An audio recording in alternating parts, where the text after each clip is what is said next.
of distance off on the side of the road.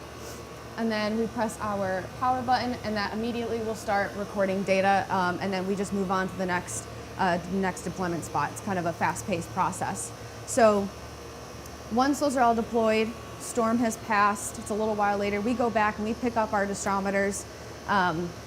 We'll tell it to start creating a CSV file with all that data. We'll pick these up, bring them back into our vehicles, and then we'll start measurements. So if there's hailstones on the ground around these distrometers, each team at each site will take about maybe 20 to 25 or so hailstones, depending on how large or how small they are.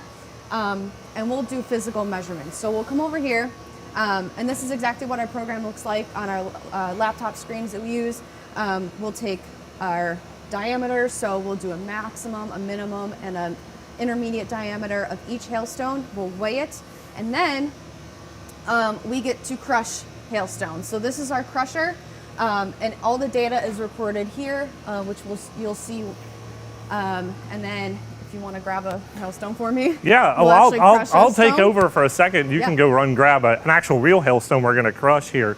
Some of the measurements Brenda talked about, these distrometers basically give us an MRI type picture of the hail that's falling in a thunderstorm. We can actually extract kinetic energy, so how much energy a stone has when it hits this plate, every 500th of a second. So we actually get to see the size distribution of what's falling within that storm.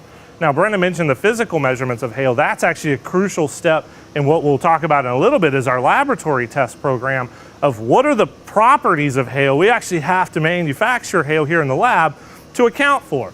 So take it away. We're actually crush a hailstone. This is one of our manufactured lab hailstones. Yep. So this is one of our hailstones.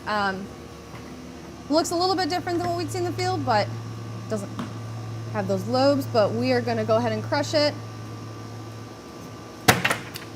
And you'll see that large spike on the screen of how much force it takes to crush just one of our 2-inch hailstones here that we produce at the lab. Brenna right there produced almost 1,000 pounds of force to fracture that hailstone. That would be one of our hard stones.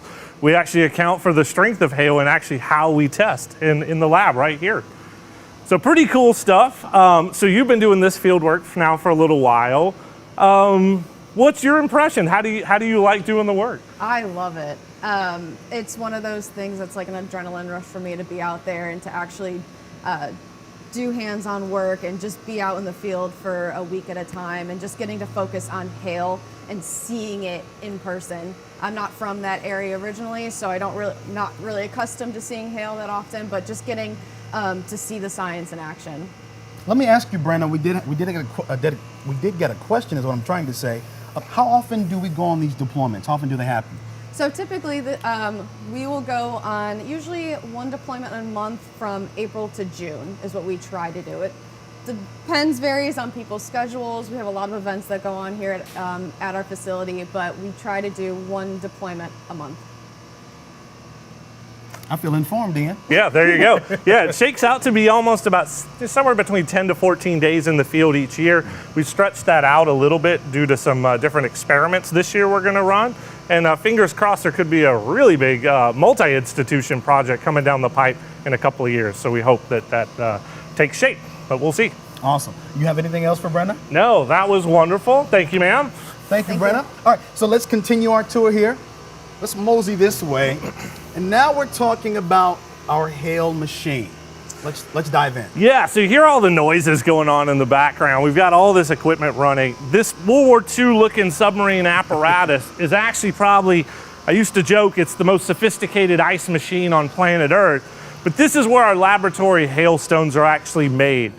It's got all sorts of controls we can use to basically engineer the ice to come out to match the properties that Brenna just talked about, both density and strength. We saw that stone took about 1,000 pounds to fracture. That's hard ice, we would consider that. We can dial that up right here on this system.